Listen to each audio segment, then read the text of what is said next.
Juk jeigu pasižiūrėti į savo protą, iš jo sunku kažką tai tokio išspausti. Todėl labai yra vertinga pasinaudoti tuo, kas yra jau atrasta. Siūlau jums pasižiūrėti, kaip sutrumpinti tą distanciją tarp žmogaus ir mokslo. Taigi mūsų klausimas: kaip pasinaudoti moksliniais ir taikomaisiais tyrimais, kuriant didelės vertės paslaugas?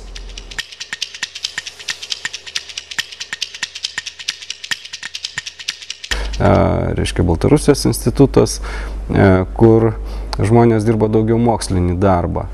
Ir va ten atliekame asfaltbetonio tyrimai ir gauname rekomendacijas, ką dar galima būtų padaryti, kad reiškia, asfaltbetonio kokybė pagerėtų. Kelininkai šito jau nebeužsiima arba mūsų pirkėjas. Jie turi tam tikrą technologiją gamybos ir jiems to pakanka. Inovatyvumas reiškia naujų produktų, naujų procesų, naujų galbūt ir valdymo modelių įsisavinimas, prisimant tą riziką susijusią su inovacija. Ne paskutinėje vietoje par pozityvių momentų inovacijose yra ir rizikos elementas, pakankamai didelis. Ar išeis? Jeigu išeis, kaip pasiseks rinkui su naujų produktų, pavyzdžiui. Ir ne paskutinėje vietoje inovacijose, galbūt skirtingai nuo kokios renovacijos, modernizacijos, tai yra žinių panaudojimas. Tai yra žinios dirba kaip kapitalo dalis.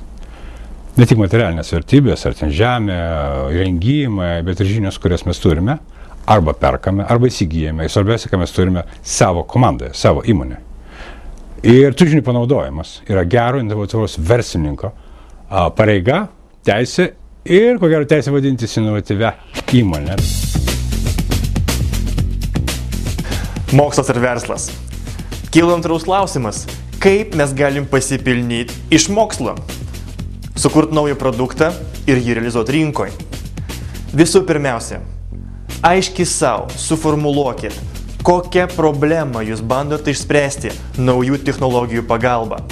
Nes nesuprasdami šito bus be galo sudėtinga pritaikyti mokslą jūsų darbe. Kai jūs aiškiai suprantat, ko jūs tikitės iš mokslo, ateina antras etapas. Pažiūrėkit aplink, ne tik savo mieste, bet ir už miesto ribų, ne galbūt už šalies ribų.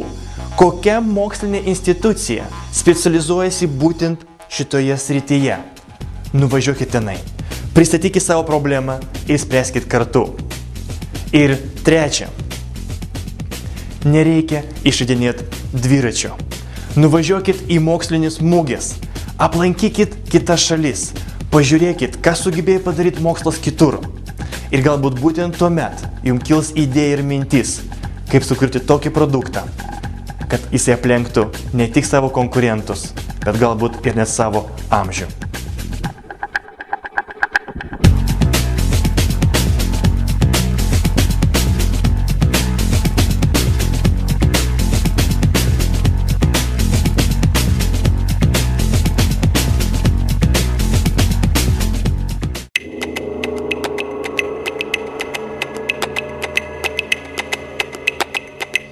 Apsaugoti savo idėją yra labai sunku.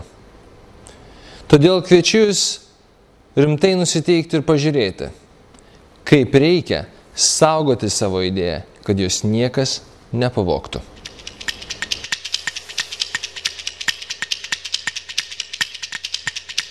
Turim, sakykime, ir teisinę bazę, dirba ir teisininkas, kuriam buvo užduotis senai pastatyta. Tokie būtent, kaip jūs sakote, yra užpatentuoti produktai. Ateinant į darbą, pasirašant darbo sutartys irgi yra pasirašomos atitinkamos sutartys apie įsipareigojimus, apie paslapčių neskleidimą ir visa kita, tai yra privalu.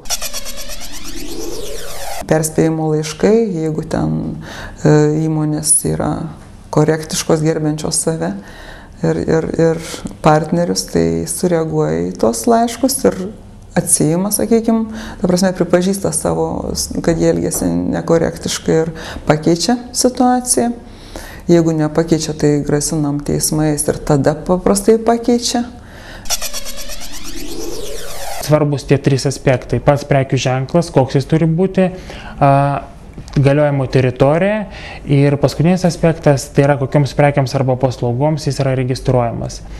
Kalbant apie prekių ženklą, dar trumpai galima pastebėti, kad jis gali būti labai įvairus. Tai gali būti ir žodžiai, tai gali būti ir logotipas, tai gali būti spalvotas, nespalvotas, tai gali būti ir kažkokia emblema, tai gali būti keli žodžiai.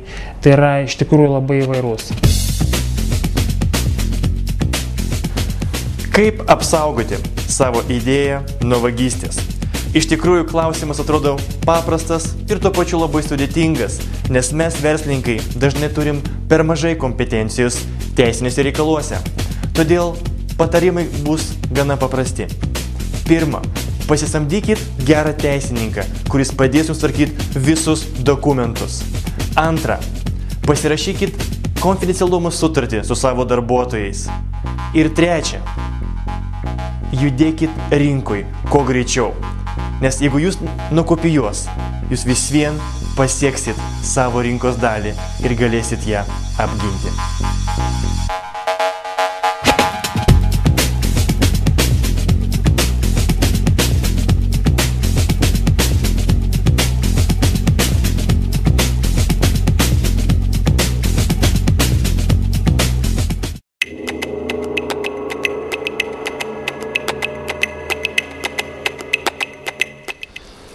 Suvaldyti komercinį projektą yra labai sunku.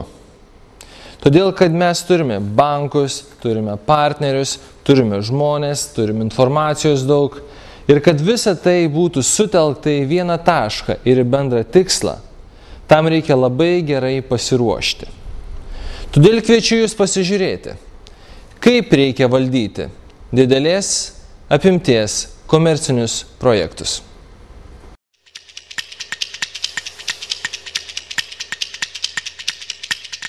Kiekvienas technikos kūrėjas, kiekvienas išradėjas, kiekvienas mokslininkas, kuriantis ir įgyvendinantis technikos idėjas, turi visuomet atsiminti, kad sėkmė lydės tik tai tuo atveju, jeigu autorius savo idėją palydės iki gaminio.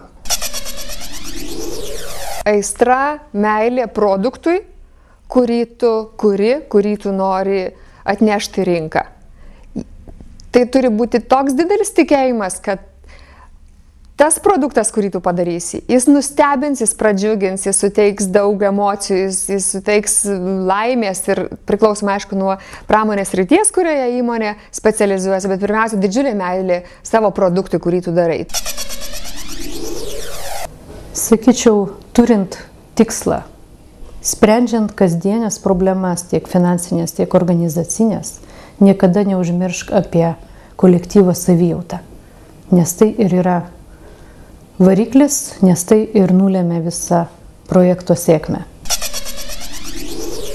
Pasakysiu jums taip, pats svarbiausias ir visų svarbiausias dalykas, tai yra tikėti tom, ką tu ketini pristatyti. Žinoma, žinoti šitą reikalą ir tikėti jo. Tai yra, turbūt 70% viso reikalo. Kantrybė, suvokimas, ar tu gali toliau sau leisti investuoti, tada jau eina ir ta prasme ir netgi protinė analizė finansinė, kad gali, tai eik toliau. Ir ta kantrybė, ir tas tikėjimas ir pasitikėjimas, modeliavimas iš naujo situacijos, perskaičiavimas iš naujo situacijos, bet nenusivylimas ir nedėjimas taško artimiausių laikų. Antra, manyčiau,